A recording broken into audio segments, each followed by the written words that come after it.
Hi മക്കളെ, ഇന്ന് നമ്മൾ KPSCA സ്വദേശ് മെഗാ ക്വിസിന് വേണ്ടിയിട്ടുള്ള കുറച്ച് ക്വസ്റ്റ്യൻസ് ആണ് കേട്ടോ പഠിക്കുന്നത്. ഇതിനു മുമ്പ് ഒരുപാട് ക്വസ്റ്റ്യൻസ് നൽകിയിട്ടുണ്ട്. മക്കൾ അതും കൂടി പോയി കാണുക, നന്നായിട്ട് പഠിക്കുക.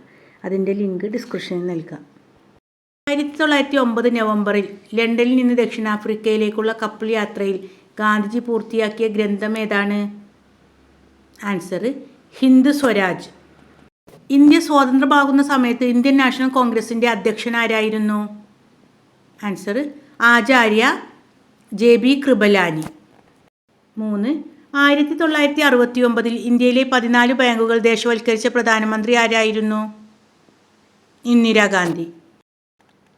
ദി ഗോൾഡൻ ബോയ് എന്നറിയപ്പെടുന്ന ഫുട്ബോൾ ഇതിഹാസം ആര്? Diego Maradona. ഇന്ത്യൻ ഭരണഘടനയുടെ ആമുഖത്തെ ഭരണഘടനയുടെ ഹൃദയവും ആത്മാവും എന്ന് വിശേഷിപ്പിച്ചതാര്? ആൻസർ ഠാകൂർ ദാസ് ബാർവെ. ഇന്ത്യൻ ഭരണഘടനയുടെ മൗലിക അവകാശങ്ങൾ ഏത് രാജ്യത്തിൻ്റെ ഭരണഘടനയിൽ നിന്നും എടുത്തിട്ടുള്ളതാണ്? Answer USA. 7ാമത്തെ ക്വസ്റ്റ്യന്, ഇന്ത്യയെ കണ്ടെത്തൽ എന്ന പുസ്തകം ഏത് തടങ്കൽ പാളയത്തിലുണ്ടായിരുന്ന സഹപ്രവർത്തകർക്കും സഹതടവുകാർക്കും വേണ്ടിയാണ് നെഹ്റു സമർപ്പിക്കുന്നത്? ആൻസർ അഹമ്മദ് നഗർ കോട്ട. 8ാമത്തെ question, Simon commission go back 1927 ഫെബ്രുവരി 9 ചരിത്രപ്രസിദ്ധമായ ഈ മുദ്രാവാക്യം മുഴങ്ങിയത്. ഇതിന് സാക്ഷ്യം വഹിച്ച ബോംബെയിലെ അലക്സാണ്ടർ തുറമുഖത്തിൻ്റെ ഇപ്പോഴത്തെ പേരെന്ത്? ആൻസർ ഇന്ദിരാഗാന്ധി തുറമുഖം.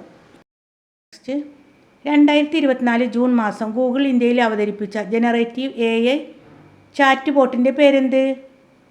Answer Gemini. 10. സ്വതന്ത്ര ഇന്ത്യയുടെ ആദ്യത്തെ വിദ്യാഭ്യാസ മന്ത്രി ആരായിരുന്നു? മൗലാന അബുൽ കലാം ആസാദ്. മക്കയിൽ ജനിച്ച സ്വതന്ത്ര സമര സേനാനി ആരാണ്?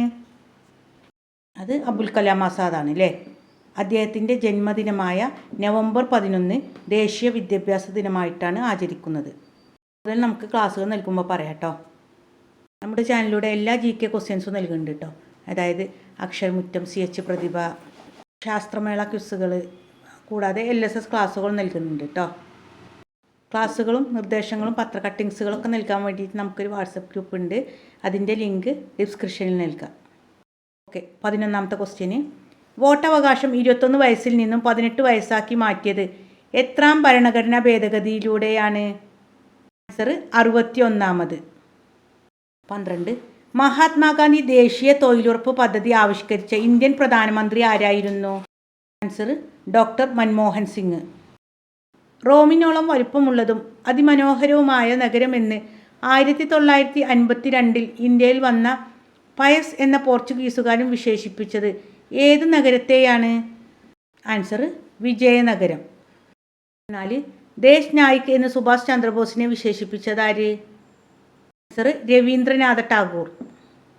സുഭാഷ് ചന്ദ്രബോസിൻ്റെ മറ്റൊരു പേരേതാണ്? നേതാജി. 15. ഇന്ത്യയുടെ ഭരണഘടനാ ദിനമായി ആചരിക്കുന്നത് എന്നാണ്? Answer November 26. ഭരണഘടനയുടെ ശില്പി എന്നറിയപ്പെടുന്നത് ഡോക്ടർ BR അംബേദ്കർ ആണ് അല്ലേ. റിപ്പബ്ലിക് ഡേ ജനുവരി 26 അല്ലേ. ഡേറ്റുകൾ പരസ്പരം മാറി എഴുതാതെ ശ്രദ്ധിക്കണം കേട്ടോ.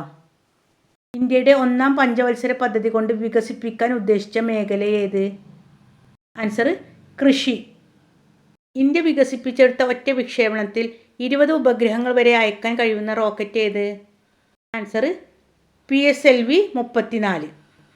18. അണക്കെട്ടുകളെ ഭാരതത്തിൻ്റെ ക്ഷേത്രങ്ങളെന്ന് വിശേഷിപ്പിച്ചതാര്? ജവഹർലാൽ നെഹ്റു.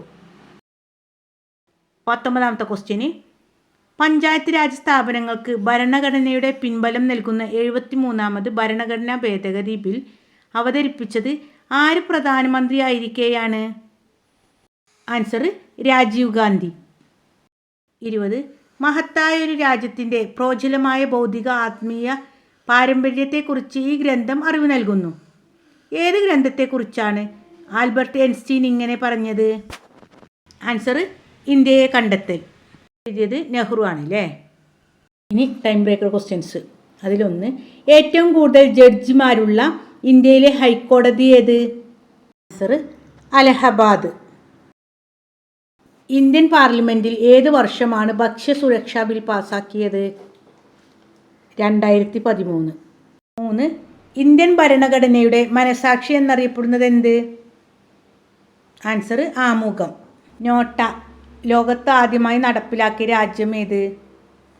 ഫ്രാൻസ്. എല്ലാവരുടെയും പൊതുവായ വികസനം എന്നാണ് സർവോദയം എന്ന ആശയം കൊണ്ട് ഗാന്ധിജി ഉദ്ദേശിച്ചത്. ആശയം അദ്ദേഹത്തിന് ലഭിച്ചത് ഏത് പുസ്തകം വായിച്ചതിലൂടെയാണ്? Undo the last. ഇത് എഴുതിയത് ജോൺ റസ്കിനാണ്. ഗാന്ധിജി ഇത് സർവോദയ എന്ന പേരിൽ തർജ്ജമ ചെയ്തിട്ടുണ്ട്. ഓക്കെ മക്കളെ, എല്ലാവരും നന്നായിട്ട് പഠിക്കുക. ഇനിയും സബ്സ്ക്രൈബ് ചെയ്യാതെ കാണുന്ന കുട്ടികളുണ്ടെങ്കിൽ ഒന്ന് സബ്സ്ക്രൈബ് ചെയ്യുക. എല്ലാവരും ലൈക്ക് ചെയ്യാനും ഷെയർ ചെയ്യാനും മറക്കരുതേ. Thanks for watching.